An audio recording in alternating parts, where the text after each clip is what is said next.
Hey there, everybody.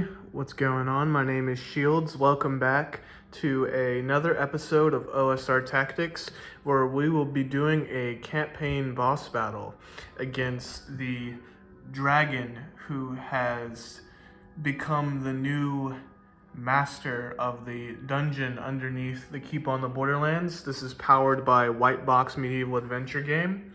And let's get right into our scenario. So, during this campaign, I've been traveling through a 3-floor dungeon where I finally reached the final floor and I crossed a bridge into some caverns, which led to a throne room where we are now located.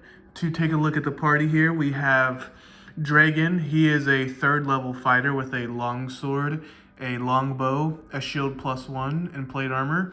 Right next to him is his right-hand man. This is a veteran NPC. Bit of a house rule here. This is just simply a man-at-arms that has survived 10 or more battles over the course of the campaign, so I was able to upgrade him to a veteran. He just has an extra hit dice worth of damage.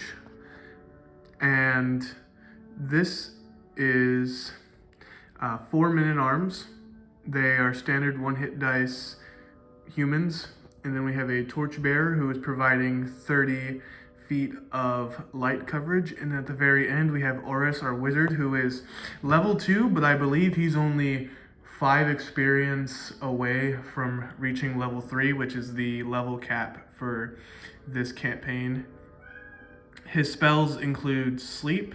He has a spell where he can summon 1d3 pawns.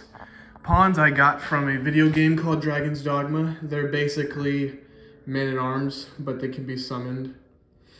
So far, he only has sleep prepared, so if he wishes to summon those pawns, he will first need to repair his spell.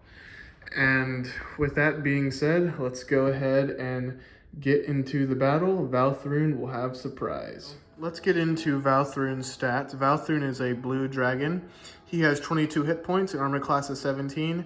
His attacks include a bite, which does 2d6 damage, and he can shoot lightning in a line that does 3d6 damage. A successful saving throw will mean half damage for whoever receives that blast.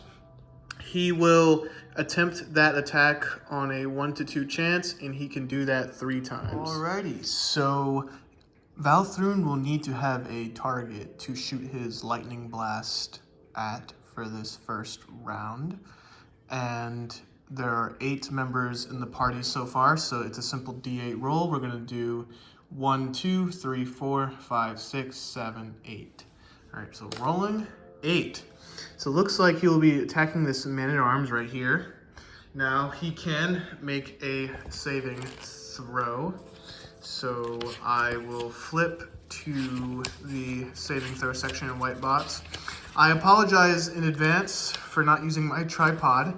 It's a long story, but my tripod has actually been sliced into 2 pieces.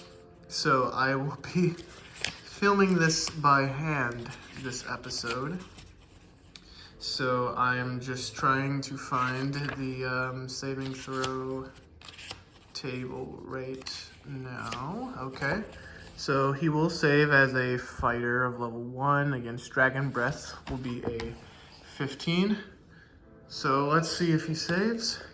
So he does not save on 1, and we are doing fantastic combat. Now, 𝓣𝓐𝓒 is a major NPC, so he will have his full 22 hit points, which have to be subtracted by damage dice, while the player characters, Dragon and Oris, they will also have hit points, which are subtracted from damage incurred. However, the men-at-arms, the bearer, and the veteran are a part of something called Fantastic Combat, where instead of having a hit point total, they take damage based on their hit die, and once they run a hit die, then they're dead.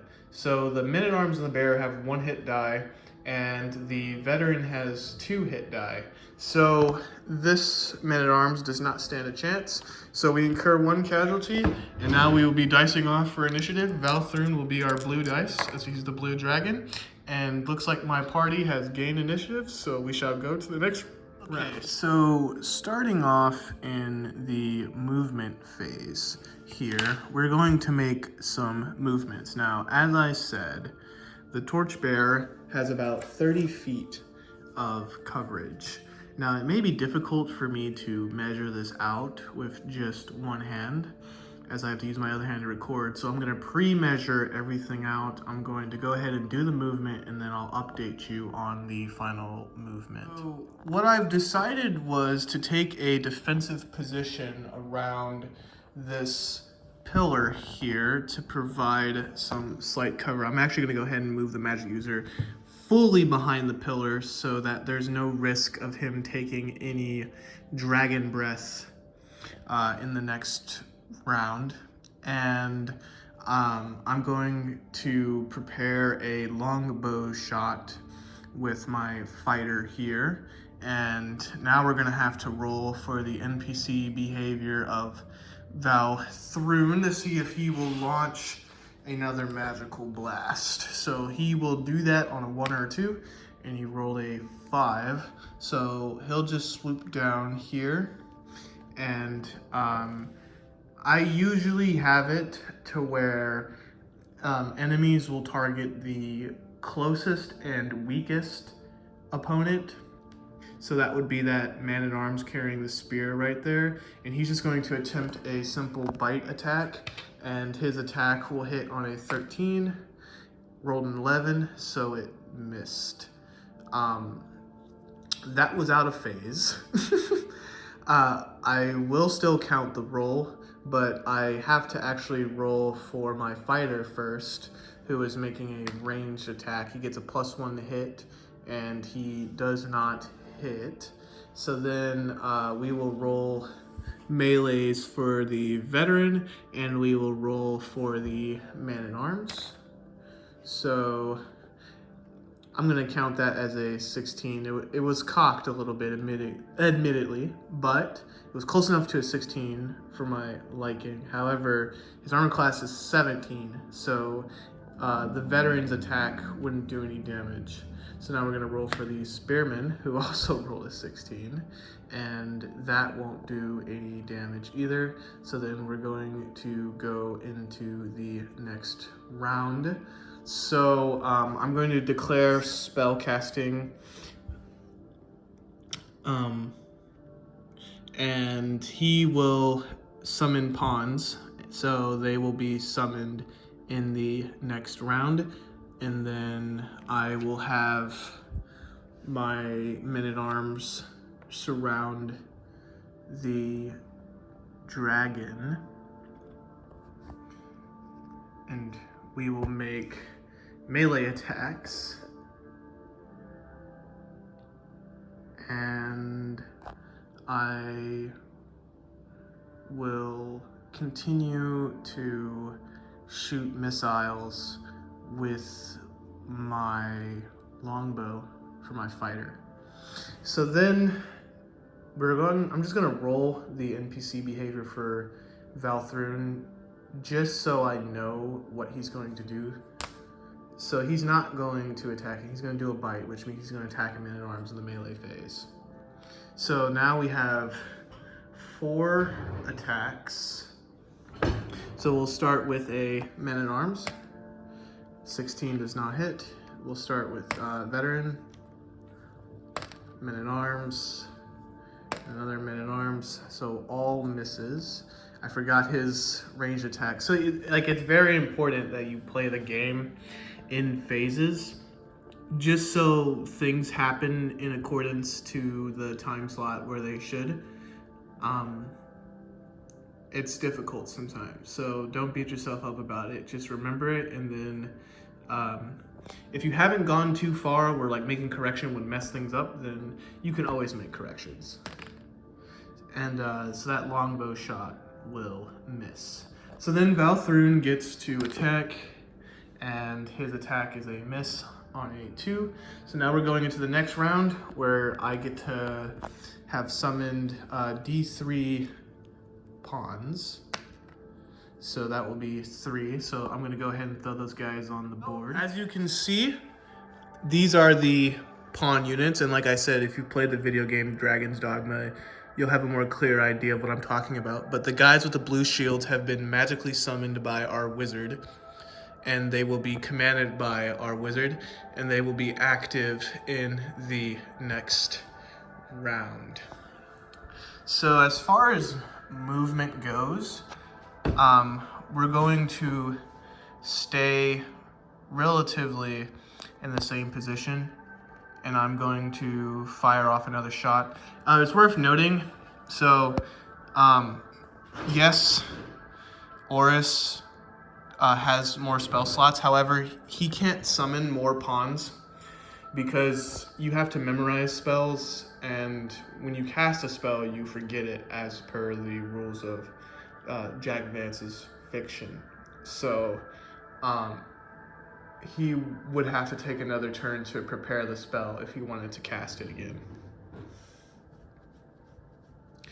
So we're going to make a ranged attack with longbow, and that's going to be a miss. And then we're going to roll, so that's a 19, so that's a hit from our spearman in the far back. Rolling the damage, so that's 5 damage here, which will bring our dragon foe down to 17. And then I will roll for the NPC behavior. He will do a bite attack when it's his turn, but there's still some more damage to be had. So I'm gonna roll for our veteran. Veteran rolls a 10 and misses. We got an 18, cocked slightly admittedly, but paying it fast and loose. I'm just gonna count it as a hit. So that's an 18, so that's D6 more damage. So that's a 1, which brings him down to a 16. And we have one more attack here, which will be a miss. Now 𝓣𝓐𝓒 will get to make a bite attack, and he will miss. So now we are going to move into the next round. I'm gonna do some movement, and then I will update you. So the movement has been done. I placed a man-at-arms here, or pawn I should say, another pawn in the backup right here, and then another pawn on this side. And I also, to keep things a little bit more interesting, I added another behavioral role where on a 1, the 𝓣𝓐𝓒 will fly and then get out of here just to sort of like reset the flow of combat, give that a chance, just to keep things interesting. So in the first round, what I will do is I'm actually going to attempt some grappling from these two. The two of them together will make up one skill check roll, and if they can beat 𝓣𝓐𝓒's roll, then they are holding him down, and 𝓣𝓐𝓒 can't fly until he breaks out. So I'm gonna roll that in the movement phase as opposed to melee, since they're already right next to him. So we'll roll that, and then I'm going to make a ranged attack with my fighter there, and then we'll follow up with melee for whoever's not occupied with something. So that's the movement locked in. So we're gonna go ahead and I'm gonna make some rolls. So we're gonna roll 1. It's just a contested strength check roll. So I'm gonna roll first for the 2 pawn characters, and they roll a 1.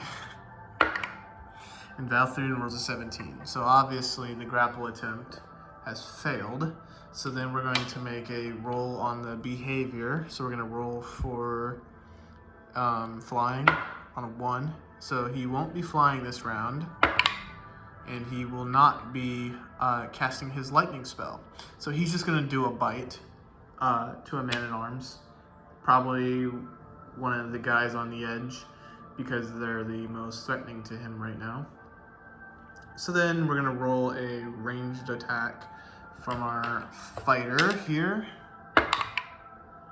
He rolls a 19, so he will be dealing 6 points of damage. So 𝓣𝓐𝓒𝓣𝓘 is taken to 10 hit points. And then now in the melee, we're going to roll for a man-at-arms. And we're going to count that as a 10, so we're going to miss. The veteran will try to attack with his greatsword and will also miss. And then we have 2 sequential attacks that will all miss. So now 𝓣𝓐𝓒𝓣𝓘 will attempt to make a bite, and his bite will do no damage.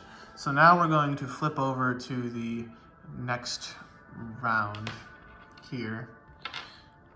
And I'm going to keep everything relatively the same in terms of positioning for my party. We'll attempt another grapple. So an 18 versus 15. So as of now, 𝓣𝓐𝓒𝓣𝓘 is grappled by these 2 pawns. So 𝓣𝓐𝓒𝓣𝓘 at this moment cannot fly unless he breaks out of a skill check. So we're going to make a behavior roll. He's going to shoot some lightning, but he will not attempt to break out of being grabbed. All right, so he's going to shoot lightning. He can target everybody that is currently in front of him and having a line of sight.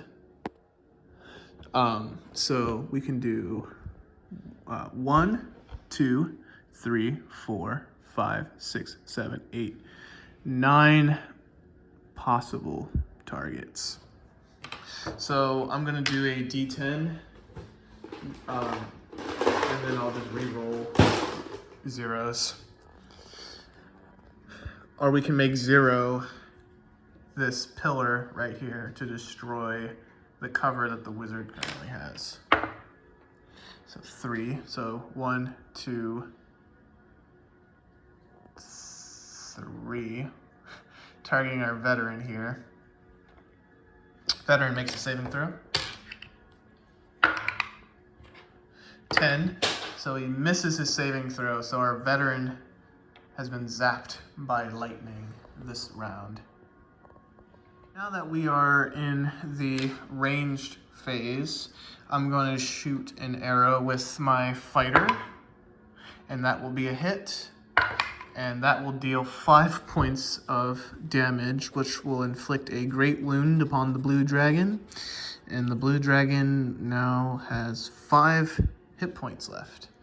And then we're going to roll a series of melee attacks. It looks like we've got 5 stacked up. So the first one will be a miss, a hit, and this hit will deal 6 points of damage.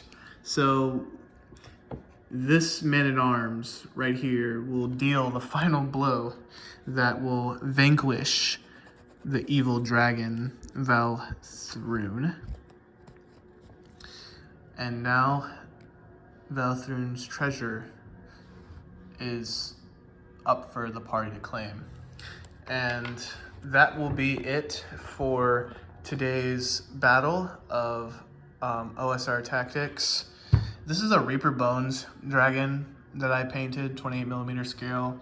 The rest of the guys are 15mm Splintered Light Alternative Armies S6 miniatures. Is where I got those guys from. Once again, this game is powered by White Box Medieval Adventure Game, campaign supplement, Dungeon Master's Guide for dungeon generation, and any other kind of guiding that I need for like solo rulings. And that will conclude my campaign. This has been quite the journey for me. I believe this campaign lasted me about a month and a half. So yeah, this has been OSR Tactics. My name is Shields. Let me know what you think in the comments, and I will see you in the next campaign. Have a good one, guys.